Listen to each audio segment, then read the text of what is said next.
आमिर मुश्ताक चुंगी अमर सिद्धू इत्थे गुब्बारे बेचण आया।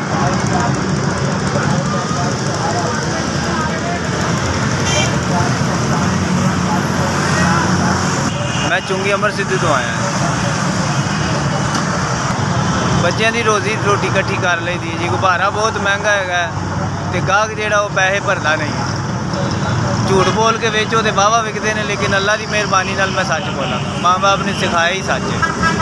4-5 हज़ार रुपये बत्ती का बिल आ जाता है। 3 बच्चे ने तो बड़ा मुश्किल गुजारा जोड़ा ना खाता। माल बहुत महंगा हो गया। चाइना तो आंदा कहते हैं जी होर महंगा हो गया, होर महंगा हो गया। जो मार्केट जाओ उदों ही गुब्बारा महंगा, जो मार्केट जाओ उदों ही गुब्बारा महंगा। होर कोई काम भाई जी कर नहीं सकता, गुब्बारे ही बेचदा, होर कोई काम सीखा नहीं है तो बड़ा मुश्किल गुजारा हो रहा है।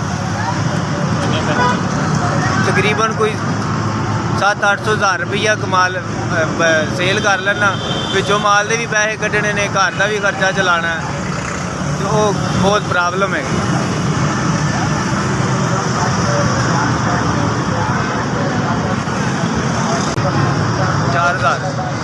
4,000 रुपये।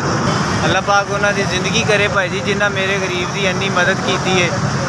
भाई जी मैं बड़ा गरीब आदमी हाँ, जिन्होंने मेरी मेहनत ही मैनू समझ के उन्होंने मैनू पैसे दिते ने। अल्लाह पाक उन्होंनी सलामती करे, उन्होंने बाल बच्चों को अल्लाह पाक सलामत रखे। SVS तुसी मेरी मदद की है। अल्लाह पाक SVS तुसी मेरे तक 4,000 रुपया पहुँचाया। अल्लाह पाक तुहानू मदद गरीब लोगों की होर मदद करने की तौफीक अता फरमाए। अल्लाह पाक तुहानू बहुता दे जी। मेहरबानी, बहुत शुक्रिया अल्लाह।